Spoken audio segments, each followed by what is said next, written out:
Vamos abrir a palavra em Apocalipse,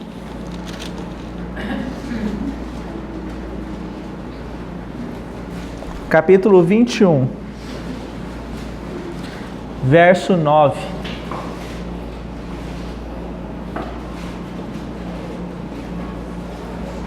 Apocalipse 21, 9. Diz assim: Então veio um dos 7 anjos que tem as 7 taças cheias dos últimos 7 flagelos e falou comigo dizendo: Vem, mostrar-te-ei a noiva, a esposa do Cordeiro. E me transportou em espírito até uma grande e elevada montanha e me mostrou a cidade, Jerusalém, que descia do céu da parte de Deus, a qual tem a glória de Deus. O seu fulgor era semelhante a uma pedra preciosíssima, como pedra de jaspe cristalina. Tinha grande e alta muralha, 12 portas, e junto às portas 12 anjos, e sobre elas nomes inscritos, que são os nomes das 12 tribos dos filhos de Israel. 3 portas se achavam a leste, 3 ao norte, 3 ao sul, 3 ao oeste. A muralha da cidade tinha 12 fundamentos, e estavam sobre estes os 12 nomes dos 12 apóstolos do Cordeiro. Aquele que falava comigo tinha por medida uma vara de ouro para medir a cidade e as suas portas e a sua muralha. A cidade era quadrangular de comprimento e larguras iguais, e mediu a cidade com a vara até 12.000 estádios, e seu comprimento e largura são iguais. Mediu também a sua muralha 144 côvados, medida de homem, isto é, de anjo. A estrutura da muralha é de jaspe, também a cidade é de ouro puro, semelhante ao vidro límpido. Tá bom por aí. Estávamos cantando, estava considerando esse texto, porque ele mostra a Jerusalém que desce da parte de Deus. Essa Jerusalém não é a capital de Israel que nós vemos nos jornais. Melhor dizendo, atualmente nem capital de Israel essa Jerusalém é, né? Tel Aviv é a capital de Israel, política atualmente. Mas o que eu quero dizer para os irmãos é que a Jerusalém, que tem uma situação geográfica, histórica, que nós vemos na televisão, não é a Jerusalém a qual a palavra de Deus está se referindo aqui. Quando a palavra de Deus se refere a esta Jerusalém que desce dos céus da parte de Deus, que tem a glória de Deus, que tem a aparência como de jaspe, como nós lemos, ela está justamente se referindo à obra completa do Senhor Deus. O trabalho edificador do Senhor chegou ao seu, digamos assim, à sua conclusão. Essa Jerusalém representa a igreja do Senhor em toda a sua glória, porque Deus habita nela e ela reflete a glória de Deus. É tão bom, irmãos, nós considerarmos isso, porque enche os nossos corações de esperança. Essa Jerusalém somos cada um de nós. Pedro mesmo disse, irmãos, ele disse que nós somos pedras vivas, que somos edificados junto, casa de Deus, santuário, edifício de Deus é que nós somos. Então hoje parece que nós estamos passando por muitas dificuldades e de fato esse mundo é um mundo que ele tem cada dia mais mergulhado em trevas. Cada dia mais o príncipe deste mundo que o governa e o espírito do anticristo que já está no mundo, ele tem trabalhado justamente para afrontar a glória de Deus, a verdade de Deus e tudo aquilo que traz o nome de Deus. Mas isto é algo, irmãos, provisório, que nós possamos considerar isso diante do Senhor. Nós estamos aqui sendo trabalhados pelo Senhor em meio a todo esse caos, mas Deus tem formado o caráter de Cristo nos seus filhos, para que então os seus filhos possam refletir a sua glória naquele grande dia. Aleluia. Então é muito bom a gente olhar para isso aqui e vermos que Deus levará a cabo esse propósito.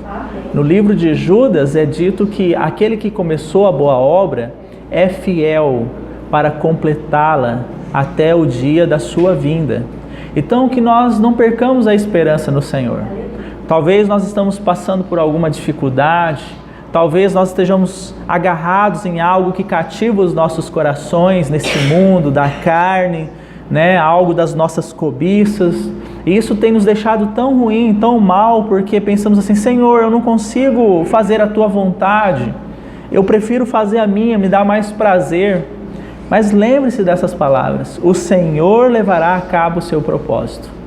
Que nós possamos então simplesmente confiar neste Senhor, confiar no seu amor e diligentemente corrermos para os seus pés. É porque é ali que nós vamos achar socorro, é ali que nós vamos achar graça, misericórdia.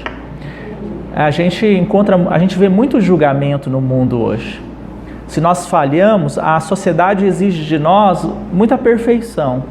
E se nós falhamos, nós desapontamos as pessoas apontam o dedo para nós, né? Isso acontece muito no mundo hoje. Mas para o Senhor, nós não devemos ter reservas, porque Ele nos conhece mais do que a nós mesmos. Nunca se esqueça disso, irmãos. A palavra diz que o nosso Senhor é aquele Senhor que esquadrinha o coração. Ele diz assim: o coração do homem é mais enganoso do que todas as coisas. Quem o conhecerá? Isso significa que tem coisas no nosso coração que nem nós conhecemos. Tem coisas em nossas mentes, no nosso ser, que nem nós conhecemos. Mas o Senhor é aquele que esquadrinha. Ele nos conhece e Ele quer que nós vamos aos pés dEle, para confessar, para reconhecer, para glorificá-lo, para que Ele possa então fazer o seu trabalho. Mais um último detalhe antes da gente ler mais textos, que eu acho que é muito importante nós colocarmos. O que Deus está fazendo hoje por nós é vencendo todas as nossas forças. Porque onde o braço humano age, Deus não coloca a mão dele para fazer. Então, aonde há uma esperança ainda de que podemos resolver, o Senhor Deus vai esperar. Então, Ele está fazendo aquilo que Ele fez com Jó. Foi quebrantando Jó, foi desmanchando, desmontando aquele Jó que se achava um homem muito espiritual. Até que aquele Jó chega à seguinte conclusão: antes eu te conhecia só de ouvir falar. E olha que esse homem, Jó, era aquele homem que Deus disse assim: esse Jó se desvia do mal, esse Jó é um homem reto, né? E Jó, ao final do trabalho de Deus, ele diz: eu só te conhecia, Senhor Deus, de ouvir falar, mas agora os meus olhos te veem. Então o Senhor está fazendo isso com cada um de nós, irmãos, todos os dias, vencendo as nossas forças, para que nós cheguemos a esta conclusão que Jó chegou, e de preferência o mais rápido possível: Senhor, eu só conhecia de ouvir falar, mas agora realmente, Senhor, eu tenho uma vida de comunhão, de intimidade com o Senhor. E isso passa por nós concluirmos de uma maneira experiencial. A gente tem que experimentar isso, que nós não somos capazes de nada, que nós somos totalmente inúteis no que diz respeito à salvação, no que diz respeito ao desenvolvimento dessa salvação, no que diz respeito à edificação da casa de Deus, o serviço da casa de Deus. Nós somos totalmente inúteis, naturalmente falando. Mas em 1 Coríntios, o Espírito de Deus revela algo precioso para Paulo. Ele diz assim, que Deus chamou os fracos para envergonhar os fortes. Deus chamou as coisas loucas do mundo para envergonhar aquelas que se acham sábias. Deus chamou os que nada são para confundir e envergonhar aqueles que se acham ser alguma coisa. Então, esse é o trabalhar de Deus. Primeiro Ele começa a desconstruir, para depois Ele começar a edificar o seu filho. O crescimento espiritual não começa de baixo para cima. O conhecimento espiritual começa de cima para baixo. Deus vai nos humilhando, nos levando todos os dias a consciência de que nós nada podemos fazer sem Ele, para depois Ele começar a edificar o seu Filho em nós. Paulo, mencionando mais um texto, nós sabemos que Paulo foi um irmão usado para escrever a maior parte do Novo Testamento. E ele foi um irmão usado também para levar a palavra aos gentios, ou seja, todos aqueles que não eram judeus são gentios. Então, as viagens missionárias de Paulo, levando a palavra, evangelizando, estabelecendo igreja nas localidades, foi um homem que trabalhou muito, foi um homem que foi muito usado por Deus. Mas sabe o que ele diz? Ele diz assim: eu trabalhei muito mais que os outros. Se a frase ficasse por aí, Paulo estaria totalmente correto e ele estaria falando totalmente a verdade. Mas ele diz assim, ele completa: todavia, não eu, mas a graça de Deus operando através de mim. Então era um homem que sabia que ele de si mesmo nada podia fazer em todos os aspectos e que ele dependia 100% da graça de Deus. Então, se lembre disso, irmão. Quando você estiver passando por lutas, eu também estivermos passando por lutas, nos lembrarmos que é a graça de Deus que vai nos suprir. Nós só não podemos protelar esta situação. O trono de Deus está diante de nós. O véu foi rasgado. Hoje nós habitamos em Cristo Jesus na presença de Deus, para nós desfrutarmos de todos os privilégios que o nosso Senhor Jesus conquistou por nós, se entregando naquela cruz. Então esta é a Nova Jerusalém. É isto que Deus, para isso que Deus está trabalhando, e é isso que Deus fará por nós. Volte um pouco aí a sua Bíblia, em Apocalipse 21. Mas agora a partir do verso 1.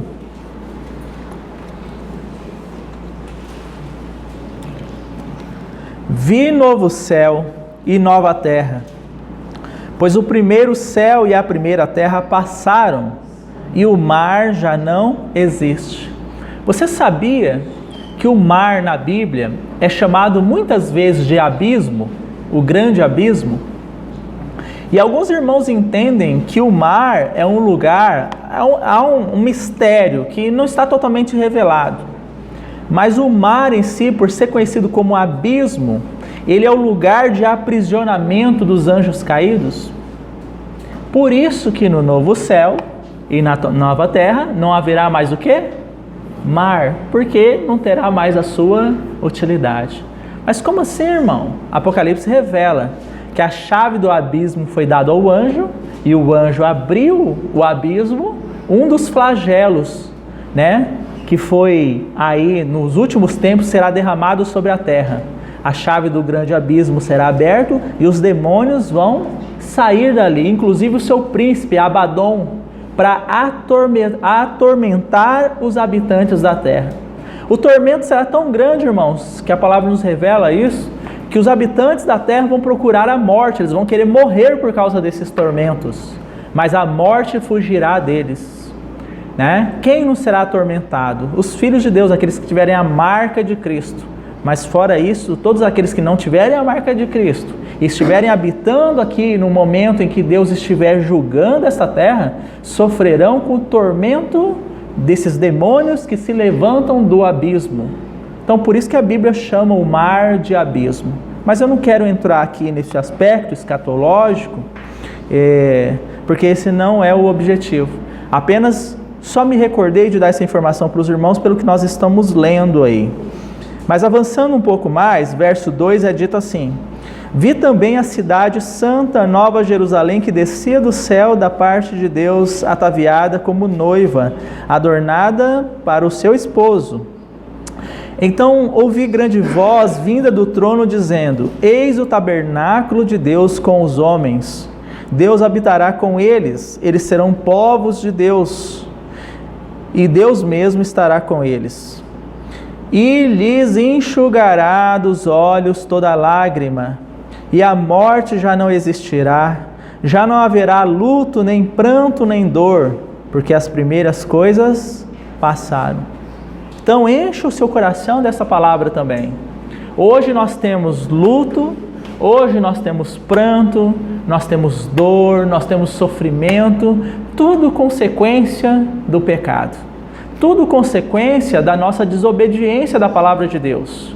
A palavra diz que Adão e Eva, eles transgrediram a palavra de Deus, pecaram, o mundo foi amaldiçoado, a criação foi amaldiçoada por causa do pecado, e como uma consequência do pecado veio a morte, pois o salário do pecado é a morte, todos pecaram, então por isso nós temos a morte, todos nós somos pecadores por natureza.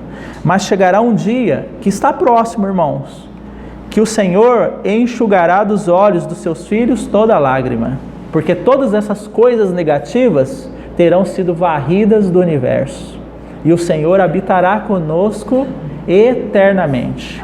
Nós seremos povos de Deus, nós seremos nação de Deus, nós seremos a nação sacerdotal de Deus, para expressar a sua glória nesse novo céu e nova terra que serão aí estabelecidos pelo nosso Senhor. Então que nós tenhamos perseverança. As lutas são grandes. O diabo, ele tem se erguido, como os irmãos aqui mencionaram, o diabo tem se erguido. Todas as vezes que a obra genuína de Deus está avançando, Satanás não está contente. Então ele tem travado verdadeira peleja para difamar a obra de Deus, para destruir a obra de Deus, seja na sua casa, seja no seu trabalho, seja na vida da igreja, onde a obra de Deus genuinamente tem sido manifesta, o diabo não está contente. Mas a nossa esperança é que o Senhor peleja por nós. E se nós dependermos do Senhor, teremos vitórias em todas as áreas, em todas as coisas. Aleluia. Amém? Irmão, abra sua Bíblia agora. Em 1 Coríntios.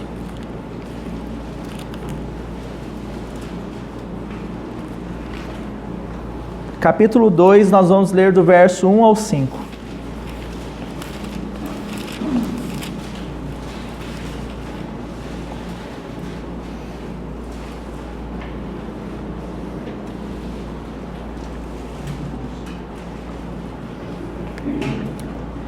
Eu, irmãos, quando fui ter convosco, anunciando-vos o testemunho de Deus, não o fiz com ostentação de linguagem ou de sabedoria. Porque decidi nada saber entre vós, senão a Jesus Cristo e a este crucificado. Foi em fraqueza, temor e grande tremor que eu estive entre vós. Na minha palavra e a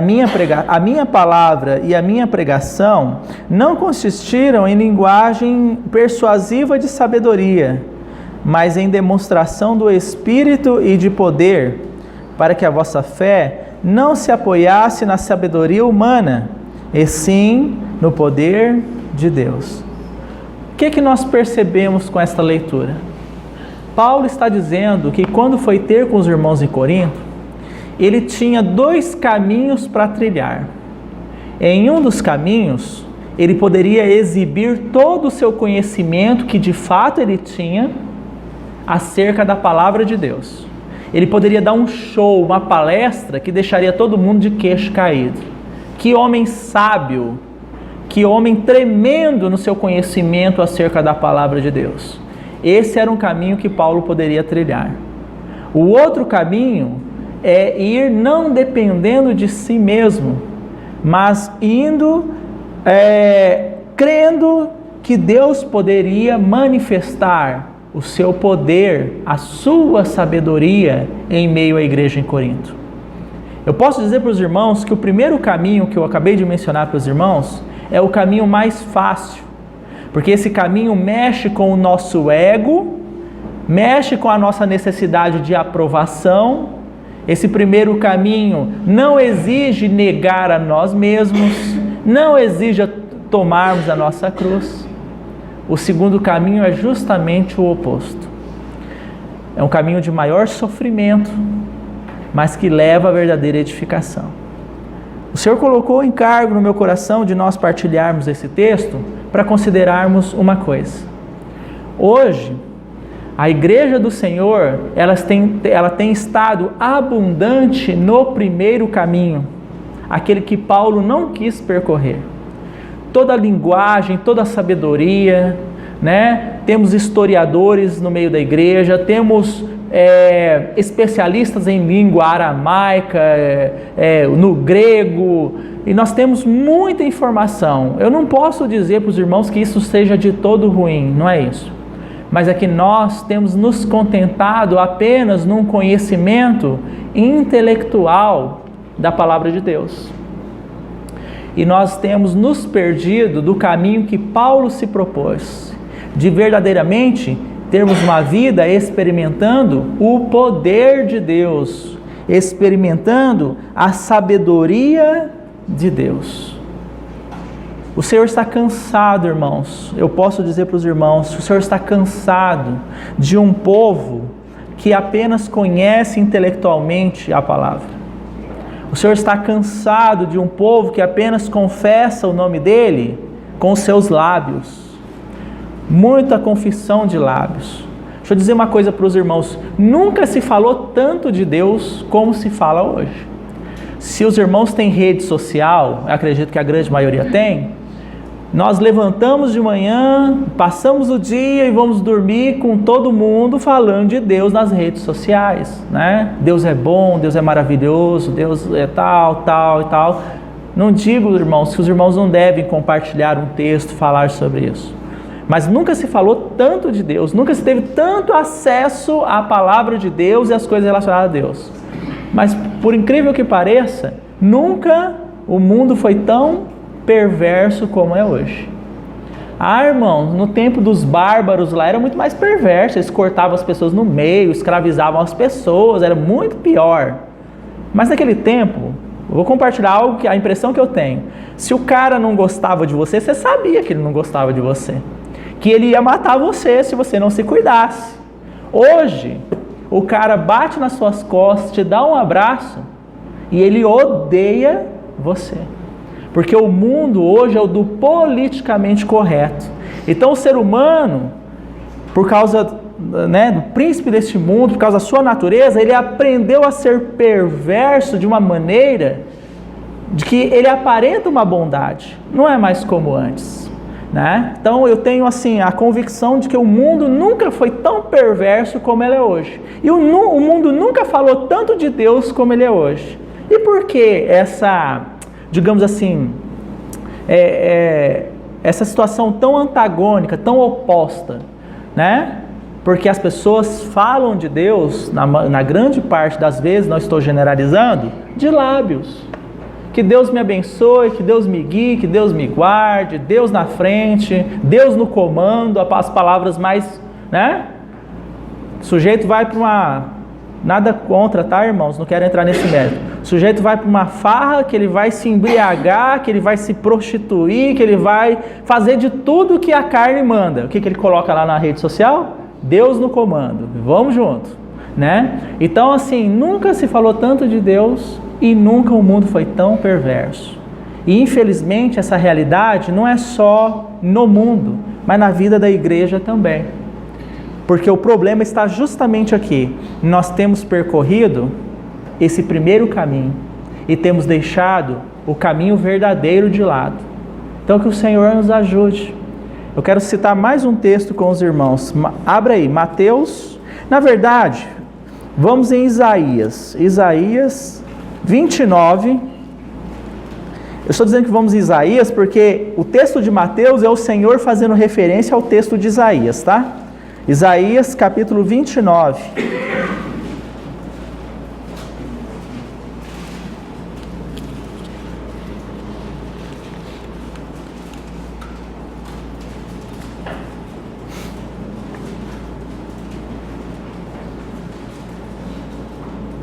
Verso 13. A partir do verso 13. O Senhor disse: visto que este povo se aproxima de mim, e com a sua boca e com seus lábios me honram, mas o seu coração está longe de mim, e o seu temor para comigo consiste só em mandamentos de homens, que maquinalmente aprendeu, continuarei a fazer obra maravilhosa no meio deste povo. Sim, obra maravilhosa, e um portento, de maneira que a sabedoria dos seus sábios perecerá, e a prudência dos seus prudentes se esconderá. Então vocês perceberam a queixa do Senhor? Esse povo se aproxima de mim, esse povo me honra com os lábios, o seu coração está longe de mim, e o temor desse povo não é um temor genuíno, mas é um temor fundamentado na obra humana, na obra religiosa humana. Não vou fazer isso porque Deus me livre se o meu pastor vê eu aqui nesse lugar. Não vou ouvir aquela música, porque vai que passa o irmão e aí vai me dedurar lá na igreja. Então, assim, as pessoas têm nutrido um temor de Deus não baseado na genuína obra do Espírito, porque temor é totalmente diferente de medo. A palavra diz lá em João que o verdadeiro amor lança fora todo medo. Nós não temos que ter medo de Deus, porque o Senhor nos ama. O temor é a reverência, é uma vida de devoção ao Senhor, de amor por Ele, de saber que quando nós tocamos nas coisas concernentes ao reino de Deus, nós devemos ter reverência com essas coisas. Esse é o temor genuíno, pela própria pessoa e santidade do nosso Senhor, não porque os homens fizeram uma cartilha que nós temos que seguir esta cartilha, né? Muitos locais de reunião, você pergunta para a pessoa, mas por que não pode assistir televisão? Ah, não sei, eu sei que lá não pode, mandaram assim. Mas por que não pode usar a roupa para cima do joelho? Não sei. Eu sei que lá tem uma ordem que não pode ser assim. Então, as pessoas têm se preocupado mais em trilhar esse caminho, como se fosse assim, eu preciso que um homem me diga o que fazer, ao invés de correr para o Senhor e dizer, Senhor, eu preciso que o Senhor me diga o que fazer. Aleluia. Então que o Senhor nos ajude, para que nós não vivamos uma vida, e a nossa vida está passando rápido, honrando o Senhor com os nossos lábios, tendo um temor com base em determinações humanas, mas que a gente possa realmente trilhar o caminho da realidade com Cristo. Prometi que seria o último texto, mas rapidamente, abra sua Bíblia aí em Apocalipse. Apocalipse capítulo 3.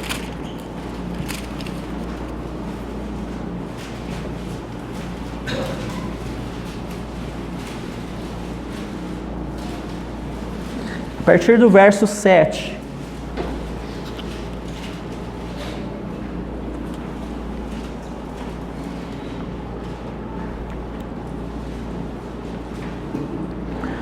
Ao anjo da igreja em Filadélfia escreve: estas coisas diz o santo, o verdadeiro, aquele que tem a chave de Davi, que abre e ninguém fechará, e que fecha e ninguém abrirá. Conheça as tuas obras, eis que tenho posto diante de ti uma porta aberta que ninguém pode fechar, que tens pouca força, entretanto guardastes a minha palavra e não negastes o meu nome. Aqui nós temos visto essa expressão realidade espiritual, manifesta aqui através dessa tipologia, essa igreja Filadélfia. Aqui é dito assim, irmão, se você prestou atenção, é dito assim que essa igreja tem pouca força. Você prestou atenção nessa expressão? O que você acha que é isso? Como assim a igreja tem pouca força? Será que só tem 5 membros? A igreja? Não. Quando a palavra fala aqui que Filadélfia tem pouca força, é que nela não há nada de apoio natural. Não há nada de, digamos assim, estrutura do homem governando ela. Então, o mundo olha ali e fala, isso ali não é nada. Olha o tamanhozinho, né? Não expressa nada, não tem um grande ministério de louvor, não tem não sei o quê, mas não sei o quê. Sei que tem pouca força. É uma força esperada pelos homens. ela aparenta ser fraca. Mas sabe o que é dito aqui? Mas você tem guardado a minha palavra e não tem negado o meu nome. Isso é uma vida de realidade. Guardar a palavra do Senhor e não negar o nome do Senhor. Guardar a palavra é ouvir atentamente o que o cabeça da igreja tem falado. E não negar o nome do Senhor é viver uma vida de acordo com este cabeça, não de acordo com nós mesmos. Você percebe isso? Uma coisa é você sair para fazer uma compra em nome de um terceiro. Você chega lá na loja e fala, eu vim comprar em nome do Jamerson. E aí você vai com todo cuidado, porque o Jamerson pediu para você comprar o produto lá, assinar a nota, olhar bem se o pessoal está passando o produto certo. Você vai com todo aquele cuidado. Outra coisa é você ir no seu nome. Se você vai no seu nome, às vezes você não vai ser tão cuidadoso, porque, se der algum problema, eu que vou me responsabilizar, é um prejuízo meu mesmo. Quando nós guardamos o nome do Senhor, significa que em todas as coisas da nossa vida, nós vamos em nome dEle. Nós não vamos segundo as nossas ideias, nós não vamos segundo aquilo que nós achamos, nós não vamos para nós resolver por nós mesmos, nós vamos em nome dEle. Guardar o nome, não negar o nome dEle é isto. O nome do Senhor está em tudo aquilo que nós fazemos. Agora, quando nós vamos no nosso nome, aí nós temos um problema sério, porque nós estamos deixando o nome do Senhor de lado, e nós estamos indo com as nossas vontades, com as nossas concepções naturais, e aí nós vamos colher morte disso, pode ter certeza, né? Então, eu mencionei essa igreja para que os irmãos vejam o que é ter uma vida de realidade espiritual. Agora, olha que interessante, irmãos, vamos fazer um paralelo rápido aqui. Veja aí no verso 14, tem uma outra igreja, a partir do verso 14. Diz assim, ao anjo da igreja em Laodiceia escreve, essas coisas diz o Amém, a testemunha fiel e verdadeira, o princípio da criação de Deus. O Senhor teve que se anunciar para Laodiceia, assim, eu sou a testemunha verdadeira, e vocês vão entender por quê. Conheço as tuas obras, verso 15, que nem és frio, nem quente, quem deras fosse frio ou quente. Assim, porque és morno, estou a ponto de vomitar-te da minha boca. Pois dizes, estou rico e abastado, e não preciso de coisa alguma. Você viu o paralelo entre Filadélfia, que tens pouca força, é pequena, tens pouca força, e Laodiceia, estou rico e abastado. Mas olha o que a testemunha fiel e verdadeira vai dizer aqui, verso 17, e nem sabes que tu és infeliz, sim, miserável, pobre, cego e nu. Então aparentava ser muita coisa, mas na realidade espiritual não tinha quase nada. Qual foi a primeira expressão, irmãos, que o Senhor usou para a igreja de Laodiceia, quando ele foi então mostrar a situação dela? Tu és infeliz. E por que diante de todo aquele aparato, estou rico e abastado, ela era infeliz? Porque lhe faltava a verdadeira razão da felicidade, a própria vida do Senhor. Então, assim, a igreja de Laodiceia deu muita importância para aspectos naturais e esqueceu do nosso Senhor, da realidade. E isso pode acontecer conosco, a gente ter muitas coisas, irmãos, estarmos ricos e abastados do ponto de vista natural, mas carregarmos em nosso coração uma profunda infelicidade. Nunca nesse mundo que se falou tanto de Deus, as taxas de suicídio foram tão elevadas. Nunca nesse mundo que tanto se falou de Deus, Os índices de depressão cada dia sobem mais. E por quê? Rico e abastado. Não, na verdade você é infeliz. Porque o Senhor é a verdadeira razão da nossa felicidade. Nós devemos entender isso, irmãos. Eu vou bater nessa tecla. Se nós estivermos buscando coisas, satisfações guiadas pelo nosso homem natural, a gente pode até alcançar o objetivo, mas ainda o nosso coração vai estar infeliz. Ele vai estar desgostoso, porque só o Senhor que pode preencher essa brecha. Não tem mais ninguém. Deus projetou o homem, a palavra diz que nós somos vasos. Deus projetou o homem em toda a sua constituição psicológica, emocional, a alma, o espírito, o corpo. Deus projetou o homem para que o homem pudesse comportar a vida de Deus. Só assim ele seria verdadeiramente preenchido. Quando esta vida não está preenchendo, o que vai ter? Vai estar faltando alguma coisa. Vai ter tristeza, vai ter infelicidade, vai ter descontentamento. A gente vai tentar cada vez mais suprir e nunca vamos alcançar esse objetivo. Mas voltando aqui para a gente concluir. Verso 17, né? Estou rico e abastado, não preciso de coisa alguma. Aí o Senhor vem e revela a nossa situação. Tu és infeliz, tu és miserável, pobre, cego e nu. Isso é tudo do ponto de vista espiritual. Verso 18.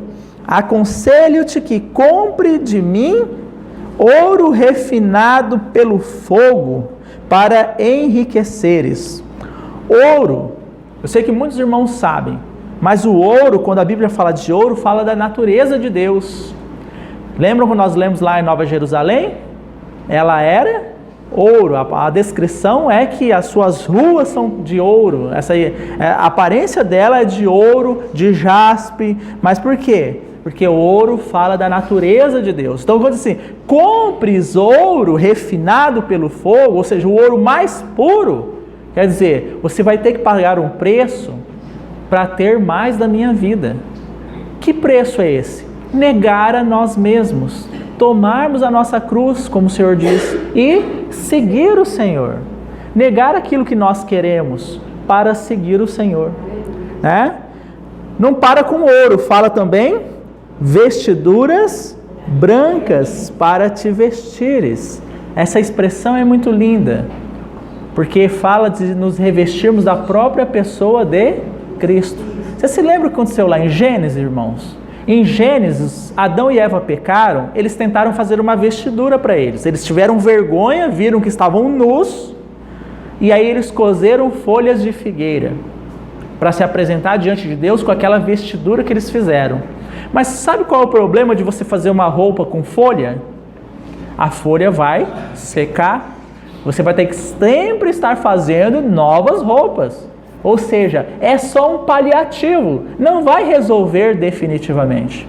Então o Senhor é registrado lá em Gênesis, que o Senhor tira a vida de um animal inocente e da pele daquele animal faz vestimentas para Adão e Eva.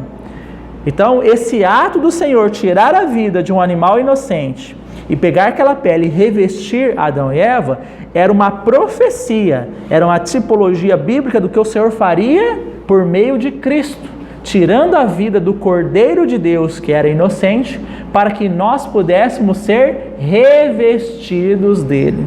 Por isso é dito aqui, né?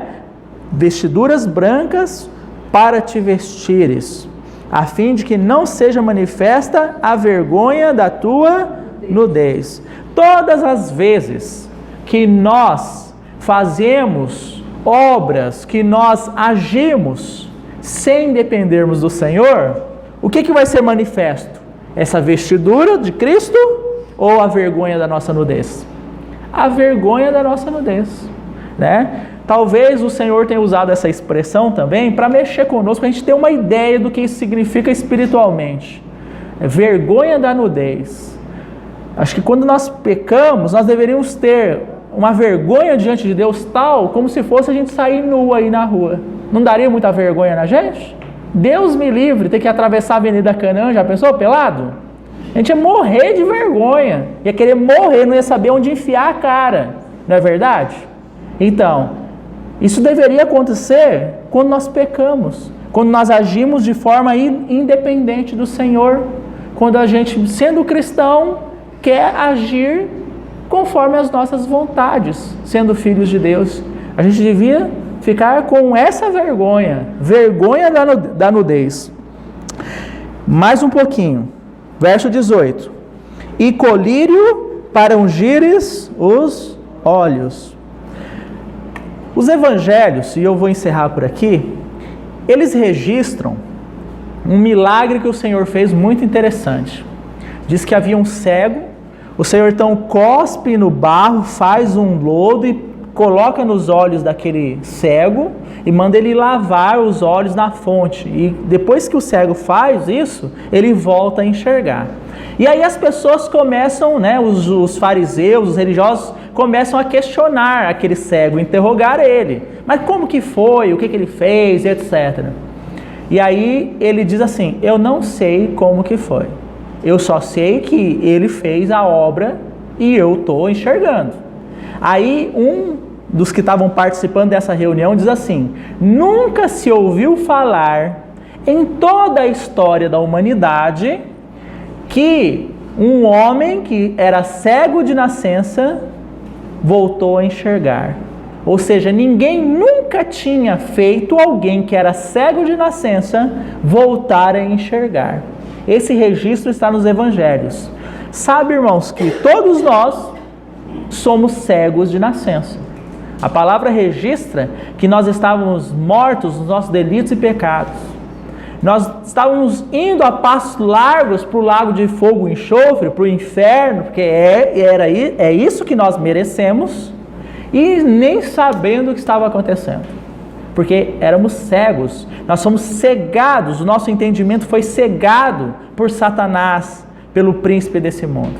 Por isso que as pessoas no mundo hoje é interessante, você vai conversar com elas, elas acham que está tudo bem, fala assim, não, eu cumpro meus deveres, eu sou um bom pai, uma boa mãe, eu pago os meus impostos, eu sou um bom cidadão, acho que está tudo bem. Por quê?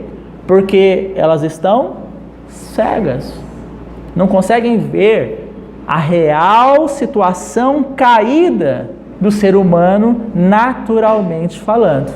Então, quando o Senhor diz assim, compre escolher, ou seja, pague um preço para que esse véu que está impedindo você ver a sua situação espiritual seja retirado. Paulo, quando ora pela igreja em Éfeso, vamos olhar lá, vamos em Efésios. Efésios capítulo 1.